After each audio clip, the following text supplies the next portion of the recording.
Alright guys, welcome back to some more Everlasting Summer. And we'll just jump right back in, because that's what we always do.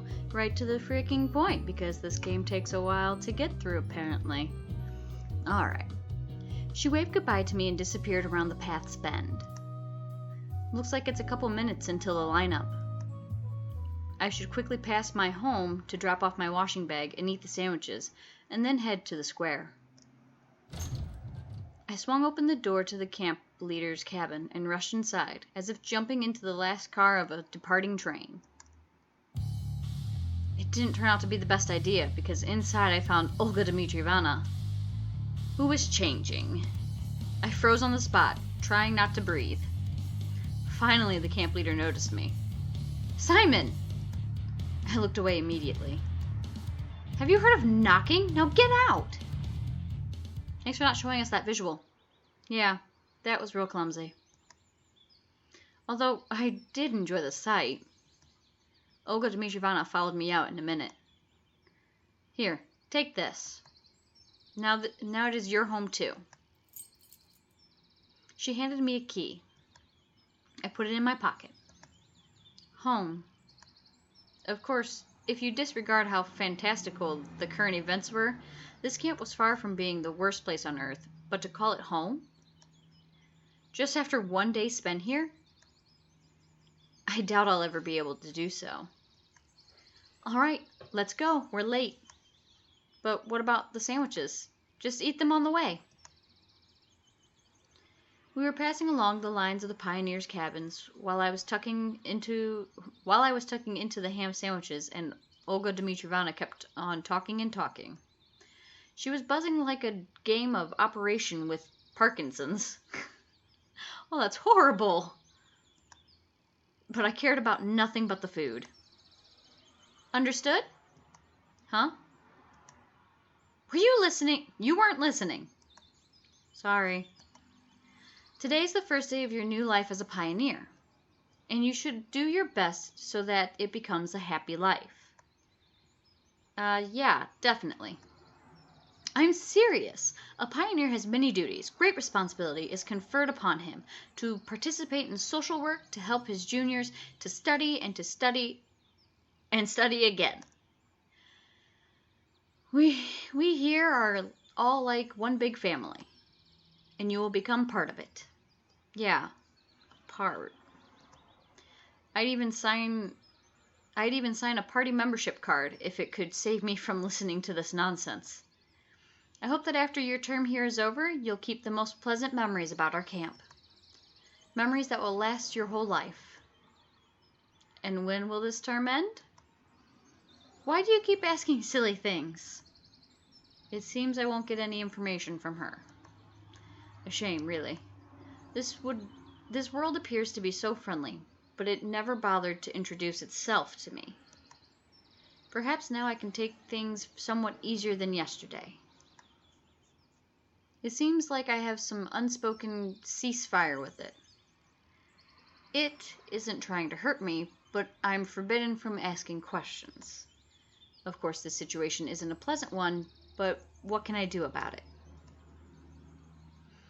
Of course, a bad peace is better than a good dispute. The most important thing for you now is to make the best of the time you will spend here. I'll do my best. Honestly, I was very tired of this conversation. It would be good to know where that here is. But we came to the square. The pioneers were already lined up.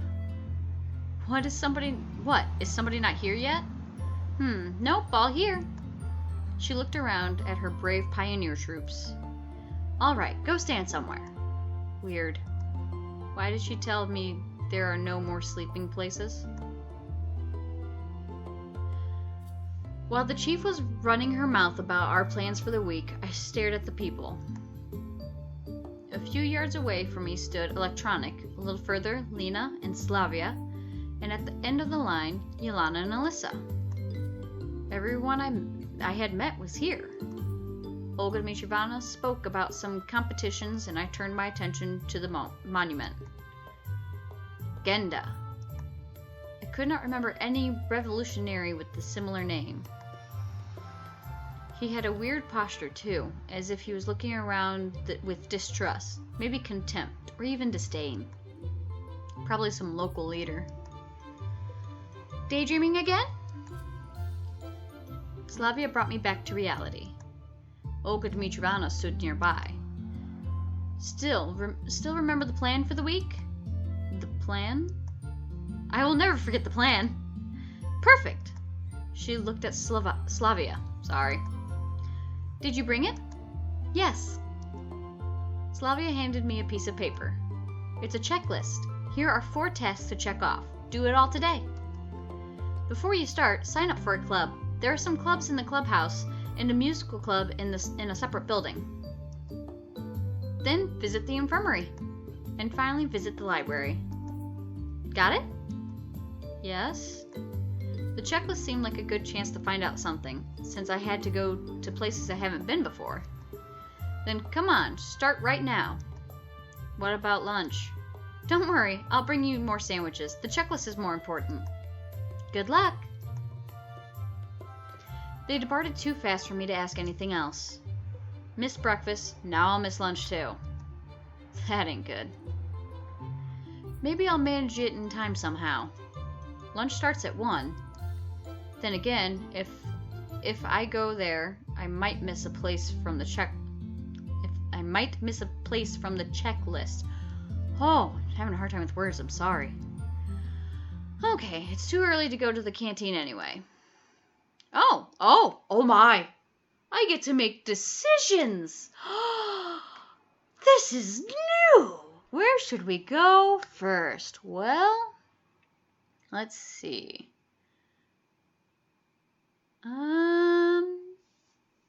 I feel like we should get the infirmary out of the way. It's nice seeing where they're at, but I can't go poke them. Hey, there's Miku. Hi, Miku. You're bunked with Lena? Okay, I'm going to the infirmary. What's the point of visiting the infirmary? My health was fine. The fresh local air clearly did me some good. I felt fresher than usual. But I just have to visit it. I entered. In we go! A common infirmary, like my school doctor's room. Oh, those eyes. Red and blue. Interesting. A middle-aged woman sat at the table. Or maybe it's brown and blue. It looks red. Obviously, she was the nurse. She gazed intently at me, assessing me while continuing to write something. Well, hello, Pioneer, said the nurse without being distracted from her work. Good afternoon, ma'am. I have something... Sit down, please. I looked around the room. On the couch. I sat down. Strip. She said all of it with an even tone. It's that kind of nurse. Okay. What for? To inspect? To...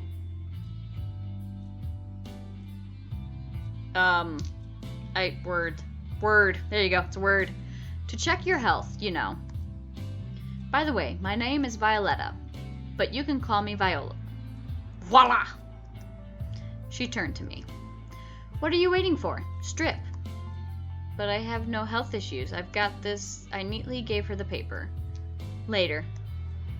She took the stethoscope off her neck, seeming like she intended to probe me with it. Oh God. That's not what that's for. But then someone knocked on the door. Thank God. The nurse answered unwillingly. Come in! In a moment, the door opened widely, and an electronic rushed inside. Hello, I fell during the football game. Nonsense, of course. I'm okay, but Olga Dmitrievna, there was a massive bruise under Electronic's eye. You fell and bruised your eye. Did you land on a rock? I doubt that this could have been a football injury. Agreed. Sit down, I'll have a look, she said to him. Suddenly there are glasses in her hands. And you pass me your checklist. The nurse quickly signed it and continued. If something hurts, come to me immediately. Pioneer. I decided not to answer and went out, closing the door behind me. That nurse is surely something else. Right, well, that's done. There are 2 clubhouse. Oh, okay. I just have to click. Okay, we'll go there. Went to the clubhouse. Let's get the mouse out of the way. To tell the truth, I never really liked extracurricular activities. Me either. At school, I used to find any excuse to skip extra classes. At university, I had no interest in participating in the student council. I wasn't interested in boxing, aero modeling, or sewing. My dad was a boxer. So I came here just to check off the box. Nobody was there. I found myself in something like a hut of a junior robot enthusiast. There were wires and simple printed circuits scattered everywhere. Chips, and on the table proudly stood an oscillograph. I don't know what that is. I heard voices from another room, and then 2 pioneers appeared. You got here quick. One was electronic, the other one I didn't know. His bruise is gone. I did the wrong order. Hey, Simon, we've been expecting you. Really? Because you were just in the nurse's office. It seems he knows everything about everyone. Why were you expecting me? Well, of course, because you came to sign up to our cybernetics club, didn't you? He didn't let me answer. This is Shurik, right? Shurik? He's in charge here. I assume there's only 2 of you in the club. Well, you can say that it's 3 now. Shurik came up to me and assertively offered his hand. His face was somewhat familiar. Welcome to the club. Yep. Sorry, I got a little quieter because I just realized I left the door open and I'm sitting here going, my dad's probably hearing me read this and he's going, what is she doing up there? So I got a little quieter because I became very self-conscious of myself. Anywho, as I'm shaking the computer, earthquake. Sorry, I got carried away. Anywho, composure. Now I'll show you around. Make yourself at home. Guys, I just wanted to... We're always welcoming new members. He said it in such a way that the anthem of the Soviet Union suddenly started playing in my head. It's amazing. I even remember the words. In the first grade, I had a textbook with the lyrics in the back. No, I just wanted you to sign my checklist. Yep, you sign up to the club, and we'll sign your checklist. He grinned. Crap. I was getting ready for a long and boring argument, but then I heard someone enter. I looked back and saw Slavia, our savior here. Ah, Simon, I hope they're not giving you any trouble. She narrowed her eyes, looking at the future of the motherland's robotics industry. I know these 2. They can. Well, actually I just need to get my checklist signed. I decided to take advantage of the situation. No problem. Give it to me. Slavia took the paper and marched up to Shurik. Sign it. Hold on, we're not done yet. You're done. Sign it now. She gave Shurik such a threatening look that it made him lose every possible objection. Women can be scary. He wrote some squiggles on the checklist. I thanked Slavia, then I moved on in a mellow mood. Alright, I guess we'll go check out the music club then.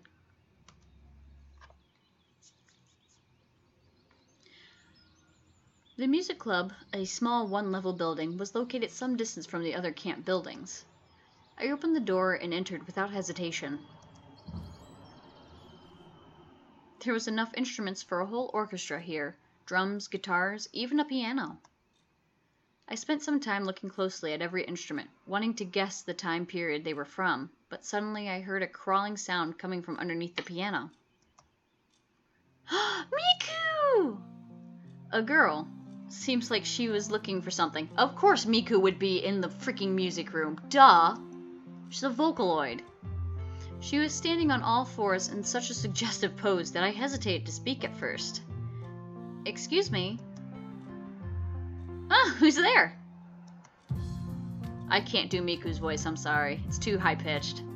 She tried to stand up, but the bottom... the bottom of the piano prevented her from doing so. Hey, guys who just updated this, I thought you said this Rush English was a thing of the past. It's... whatever. Ouch! She struggled out. Sorry, I scared you. It's nothing. Oh, you got a checklist. You must be new here. Yeah. My name is Miku. I love Miku. No, really, I'm serious. Nobody believes me, but it's my real name. My mother is Japanese. My dad met her when he was building... Well, it wasn't him who was building. He was an engineer. And he was working on a nuclear power plant there. Or a dam. Or a bridge? Oh, whatever. She was talking so fast she swallowed half the words she tried to pronounce. I'm Simon. Great! Want to be in our club? It's only me here now, but it will be 2 of us then. Do you play anything? There's this... Oh, that's not a smooch. Never mind. When I became antisocial, I bought a guitar and learned a few chords, but then I forgot about it, since I quit everything that required more than a couple of hours to learn. You know, I wasn't planning to do anything like that, really. Oh, it's okay. I'll teach you. Maybe a trumpet, for example? Or how about a violin? I know it all, honestly. Miku would. There was no point in arguing with the orchestra girl, since there was only another cascade of words waiting to blast me. Hey, I'll think about it. Can you just sign it for me now? Yes, sure, give it to me. But be sure to come around. I sing, too. I'll sing you some Japanese folk songs, or maybe if you're not into that, something more contemporary. If she sings anything on here, that means that her software was used for this game. That's awesome. Because the Miku software is so complicated, but I love it. It's amazing. Sure, thanks, gotta go now. Of course, come anytime. Yeah, that's pretty much how I imagine Miku to be. The end of her sentence stayed inside. It might be nice to hang around with a guitar in the evening, but in such company? I turned to leave and came face to face with Alyssa. Oh, boy. She eyed me suspiciously. Why did you come? The checklist. Got it signed? Yes. Then move it. Alyssa went inside, and I hurried to leave the place. I'm sorry, I probably would have stayed at the window and made sure that Miku was okay, but that's just me, because I adore Miku. I love Miku. I have a cosplay that I'm going to do for her at some point once I get the wig. Hands. Actually, I love reading, but spending my days in a library under the current circumstances was well beyond my scope. So I better hurry up with this checkpoint. As I stepped inside, a memory from my childhood emerged in my head. It was very vivid. I'm 7 or 8 years old. I'm at the library with my mother. While she's looking through the books I might need for my studies, I'm sitting in the corner and looking through their collection of comic books. Back then, I didn't know why they had so many, or why couldn't I take some with me. The notion of collective property was something my mind hadn't grasped yet at that age. However, back then, the whole concept of property was pretty hazy to me. This memory seemed even stranger now, while I was standing in this particular camp, where they might have managed to build communism in 3 years. Soviet symbolism was all over the place, and the shelves were full of related literature. Of course, I wasn't planning to read any of this. Getting acquainted with a full collection of books by Marx was the last thing on earth I would think of. Where's the librarian? I didn't spend much time looking for her. I looked closely. Short hair, thick glasses, rather cute face. She was snoring so peacefully I couldn't just wake her up. I can't wait. If she doesn't wake up in half an hour, maybe then. I couldn't just sit there, so I took a random book from the nearest bookshelf. Arthur Schopenhauer? There we go. The World as Will and Representation. I opened it roughly in the middle and started reading. Oh, good Lord. The life of a man, with its endless upkeep, wants, and suffering, is to be regarded as the explanation and paraphrase, sorry, I'm having such an issue with words, of the procreative act, i.e., the absolute claim of the will to live, and furthermore, it is also the reason the man owes nature his death, and thinks with anxiety of his debt. Well, that makes sense. Is this not the evidence that our existence involves guilt? At any rate, we always exist from time to time, paying with death for our birth. We always exist and alternately bear all the joy and sorrow of life, since neither of both can pass us without some effect. That is a result of our stated will to live. Thus, the fear of death, which in spite of all the miseries of life, holds us firmly to it, is really elusive. But just as elusive is the impulse which has attracted us into it. This attraction itself may be seen objectively as the mutual longing glances of two lovers. Okay, that makes sense. They are the purest expression of the will to live in its affirmation. How gentle and tender it is. It wants happiness and quiet pleasure and mild joys for itself, for others, and for all. Someone knocked on the door. I closed the book quickly and put it back in its place. What a nice habit, knocking on the door. I should pick it up. It was Lena. Oh, she didn't look happy. Hi! I smiled. Hi, I just wanted to return a book. She had the copy of Gone with the Wind that I saw yesterday. Oh. Xenia is sleeping. I'll come back later. I'm awake. I turned around in surprise to look at her. She eyed me closely from behind her table. What is it you wanted? I need you to check here. Give it here. She quickly signed the paper and gave it back to me. She had this look on her face that made me want to keep quiet. Lena came up to her to return her book. I thanked Xenia, yeah, and went out. Xenia, that sounds right to me. Finally, I got all the signatures. Now I had to go back to Olga Dmitrievna and give it to her. She was sitting in front of her cabin reading a book. Doesn't look like a good role model for the perfect pioneer that she was planning to turn me into. I wonder if her responsibilities extend beyond giving fiery speeches at the lineup, scolding Yelena, and getting involved into my moral, physical, and ideological growth. Here. I offered her my checklist. She placed it in her pocket without even looking at the signatures. Great. I could have signed it myself without going anywhere. Perfect. So, did you meet our nurse? Yes. For some reason, her question sent shivers down my spine. Which club have you signed up for? I didn't. I need to think first. It's a pity. It's vital for you to sign up in somewhere tomorrow. Of course, sure. Right. It's time to go to dinner. About time. I was getting hungry. I headed to the canteen together with Olga Dmitrievna. And I'm going to end it there. We'll pick back up on this. Yeah. I'm going to log off, and I'll see you guys later.